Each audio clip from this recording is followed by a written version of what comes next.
Assalamualaikum dan salam serak kusang bersama saya Fatin Syahira Rosdi. Tumpuan berita, 2 timbalan Perdana Menteri dan 25 Menteri Kabinet mengangkat sumpah jawatan di hadapan Yang di-Pertuan Agong Al-Sultan Abdullah Riyatuddin Al-Mustafa Billah Shah di Istana Negara Kuala Lumpur pada Sabtu. Turut berangkat pada istiadat pengurniaan surat cara pelantikan dan istiadat mengangkat sumpah jawatan dan setia serta sumpah simpan rahsia itu ialah Raja Permaisuri Agong Tunku Hajah Azizah Aminah Maimunah Iskandariah. Perdana Menteri Datuk Seri Anwar Ibrahim dan isteri Datuk Seri Dr. Wan Azizah Wan Ismail turut hadir menyaksikan majlis itu. Kesemua jemaah menteri itu melafazkan ikrar sumpah jawatan dan taat setia sebelum menandatangani dokumen rasmi pelantikan dengan disaksikan Ketua Hakim Negara Tan Sri Tengku Maimun Tuan Mat dan Ketua Setiausaha Negara Datuk Seri Muhammad Zuki Ali. Menteri-menteri itu mengangkat sumpah jawatan susulan pengumuman pembentukan Kabinet baru pada malam Ahad oleh Datuk Seri Anwar yang turut memegang portfolio Menteri Kewangan. Pada majlis itu, menteri-menteri itu dibahagikan kepada 6 kumpulan dengan kumpulan pertama dimulakan 2 jawatan timbalan Perdana Menteri iaitu Ahli Parlimen Bagan Datuk Seri Dr. Ahmad Zahid Hamidi yang juga Menteri Kemajuan Desa dan Wilayah serta Ahli Parlimen Petrajaya Datuk Seri Fadilah Yusof yang juga Menteri Peladangan dan Komoditi. Kumpulan kedua terdiri daripada 5 orang menteri iaitu Ahli Parlimen Seremban Anthony Loke Siu Fok yang kembali memegang portfolio Menteri Pengangkutan dan Ahli Parlimen Kota Raja Muhammad Sabu sebagai Menteri Pertanian dan Keterjaminan Makanan. Turut berada dalam kumpulan itu ialah Ahli Parlimen yang pertama kali dilantik ke Kabinet iaitu Ahli Parlimen Pandan Muhammad Rafizi Ramli sebagai Menteri Ekonomi, Ahli Parlimen Teluk Intan Ngah Korming sebagai Menteri Pembangunan Kerajaan Tempatan dan Ahli Parlimen Rembau Datuk Seri Muhammad Hassan sebagai Menteri Pertahanan. Kumpulan ketiga diketuai Senator Datuk Seri Saifuddin Nasution Ismail sebagai Menteri Dalam Negeri diikuti Ahli Parlimen Kapit Datuk Seri Alexander Nantalinyi sebagai Menteri Kerja Raya, Senator Datuk Seri Tengku Zafrul Tengku Abdul Aziz sebagai Menteri Perdagangan Antarabangsa dan Industri, Ahli Parlimen Kota Tinggi Datuk Seri Muhammad Khalid Nordin sebagai Menteri Pendidikan Tinggi dan anggota Kabinet Muka Baharu, Ahli Parlimen Tanjung Malim Chang Lih Kang sebagai Menteri Sains dan Teknologi. Kumpulan seterusnya terdiri daripada Ahli Parlimen Santubong Datuk Seri Nancy Shukri sebagai Menteri Pembangunan Wanita, Keluarga dan Masyarakat, Ahli Parlimen Pulai Datuk Seri Salahuddin Ayub sebagai Menteri Perdagangan Dalam Negeri dan Kos Sara Hidup, dan Ahli Parlimen Pengerang Datuk Seri Azalina Osman Said sebagai Menteri Undang-Undang dan Reformasi Institusi. Ahli Parlimen Setiawangsa Nik Nazmi Nik Ahmad sebagai Menteri Sumber Asli, Alam Sekitar dan Perubahan Iklim dan Ahli Parlimen Penampang Datuk Iwan Benedict sebagai Menteri Pembangunan Usahawan dan Koperasi yang masing-masing kali pertama menyertai Kabinet kemudiannya mengambil giliran. Sementara itu, kumpulan kelima terdiri daripada Senator Datuk Seri Dr. Zambri Abdul Kadir sebagai Menteri Luar Negeri, Ahli Parlimen Bintulu Datuk Seri Tiong King Sing sebagai Menteri Pelancongan dan Ahli Parlimen Lembah Pantai Ahmad Fahmi Mohamed Fadzil sebagai Menteri Komunikasi Digital. Ahli Parlimen Nibong Tebal Fadlina Siddiq sebagai Menteri Pendidikan dan Ahli Parlimen Kanowit Datuk Aaron Agodagang sebagai Menteri Perpaduan Negara turut mengangkat sumpah jawatan.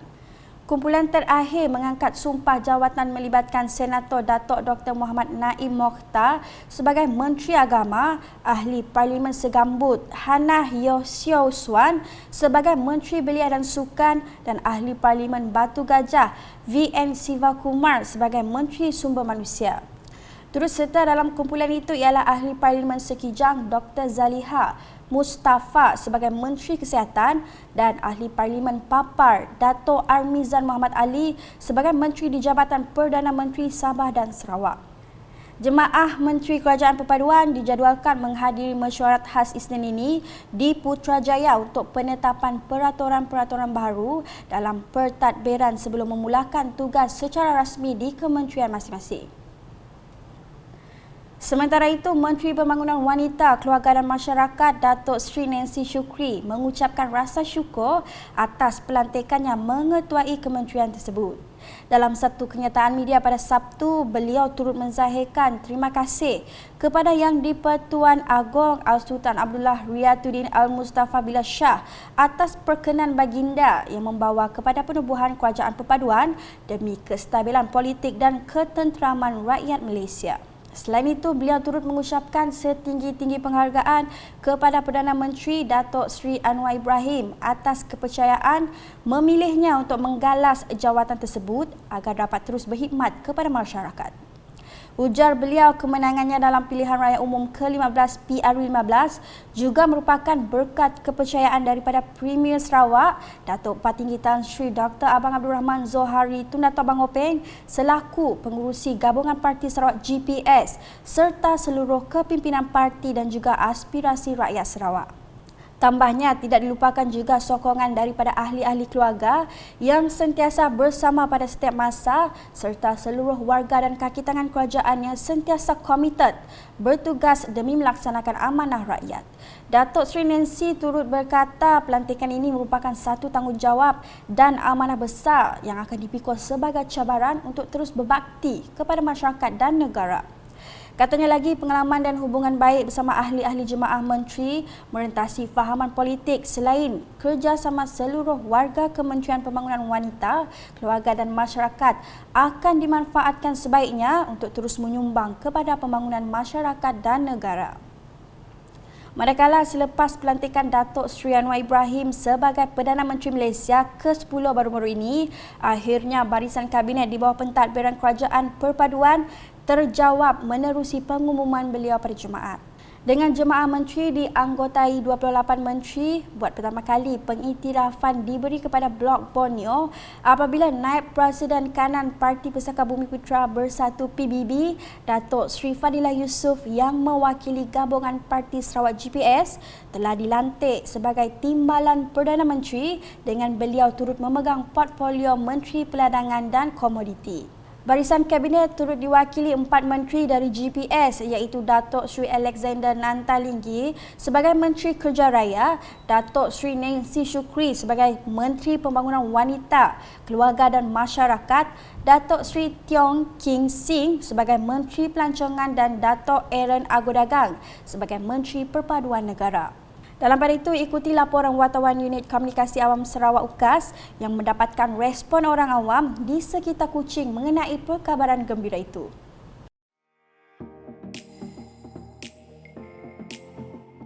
Pembentukan Barisan Jemaah Menteri selepas pasca pilihan raya umum ke-15 PRU15 dianggap penting dalam memulihkan semula ekonomi negara, kestabilan politik serta kos sara hidup.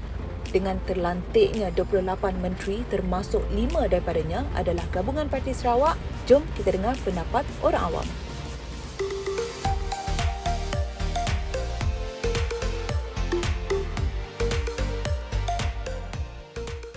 Semoga kabinet kali itu benar-benar berintegriti lah orang dan lebih banyak kemasukan dana dan pelaburan akan masuk ke Sarawak lah.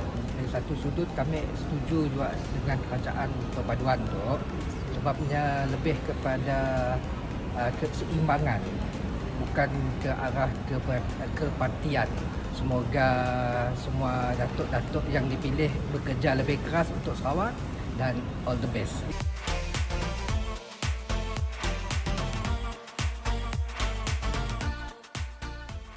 Sebagai rakyatlah, sebagai penghuni bumi Kenyalang, sangat berbangga dan sangat merasa berterima kasih kepada PM ke-10 telah melantik daripada Sarawak. So kami sangat berharap selepas ini Sarawak akan menjadi negeri yang sangat-sangat dinomorsatukan.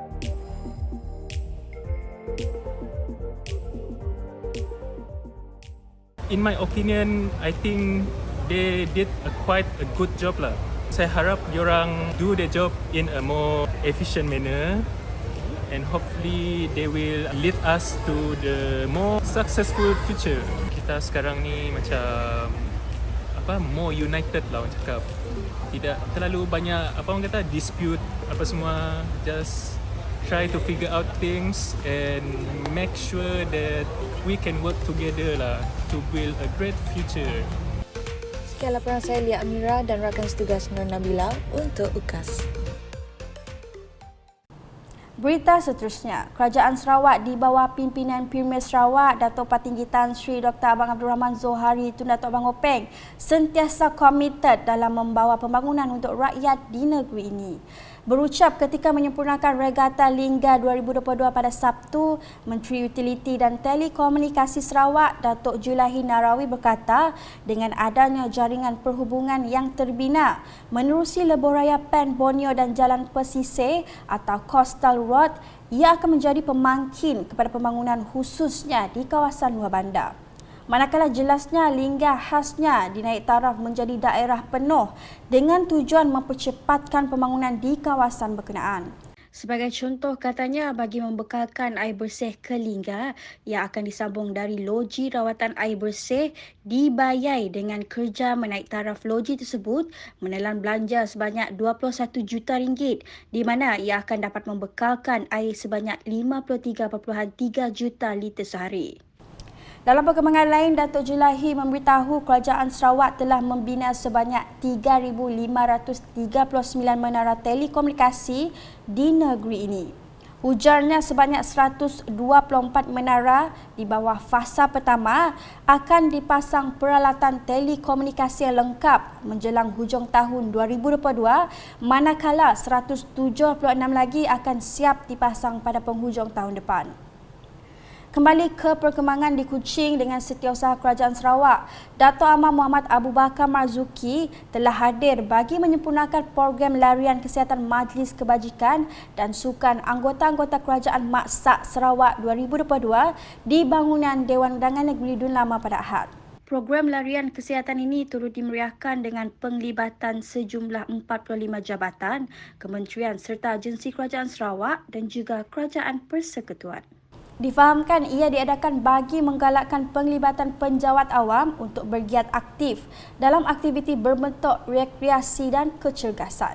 Selain itu, larian kesihatan ini bertujuan untuk mengeratkan silaturahim antara para peserta. Dalam pada itu, larian sejauh 3.5 km ini telah bermula sekitar jam 7.04 pagi. Terdahulu diadakan juga sesi senaman Zumba sebagai aktiviti memanaskan badan. Laporan seterusnya, Kementerian Pembangunan Wanita, Kanak-kanak dan Kesejahteraan Komuniti Sarawak melalui Jabatan Wanita dan Keluarga Sarawak JWKS masih meneruskan pembiayaan caruman minima RM60 kepada isteri Ketua Isi Rumah KIR atau KIR wanita yang berdaftar dalam pangkalan data e-Kasih yang dijenamakan semula kepada Kasih Suri Keluarga Malaysia. Menurut Menteri Pembangunan Wanita, Kanak-kanak dan Kesejahteraan Komuniti Sarawak, Datuk Seri Fatimah Abdullah, caruman ini melayakkan pencarum menerima insentif penuh RM480 setahun dari Kerajaan Persekutuan dan lain-lain keistimewaan sebagai pencarum kumpulan wang simpanan pekerja KWSP. Katanya lagi, Kerajaan Sarawak telah memberikan sumbangan sebanyak RM7.64 juta yang memberi manfaat kepada 127,412 wanita dari kumpulan rentan dan menjadikan Sarawak mencatat rekod tertinggi jumlah pencarum Kasih Suri Keluarga Malaysia. Untuk tahun 2023, Kerajaan Sarawak telah memperuntukkan sejumlah 4.2 juta yang dijangka akan memberi manfaat 70,000 peserta. Beliau berucap demikian ketika sesi penggulungan kementeriannya dalam persidangan Dewan Undangan Negeri Dun Sarawak ke-19 baru-baru ini. Mengulas mengenai keselamatan wanita dan kanak-kanak, Datuk Seri Fatimah memberitahu Sarawak mencatat penurunan kes keganasan rumah tangga di antara tahun 2021 dan 2022. Bagi tempoh Januari hingga Oktober 2022, terdapat 486 kes berbanding 630 kes pada tempoh yang sama bagi tahun 2021. Jelasnya lagi, penurunan kes rumah tangga yang menggalakkan ini telah meningkatkan iltizam kementeriannya untuk mempergiatkan usaha menangani isu dadah dan substain. Sekian edisi Tengah Hari bersama saya Fatin Syaira Rosdi. Berita lebih lanjut boleh didapati di semua platform media sosial UKAS termasuk portal ukas.sarawak.gov.my dan UKAS channel di YouTube. #menyebar fakta, salam UKAS.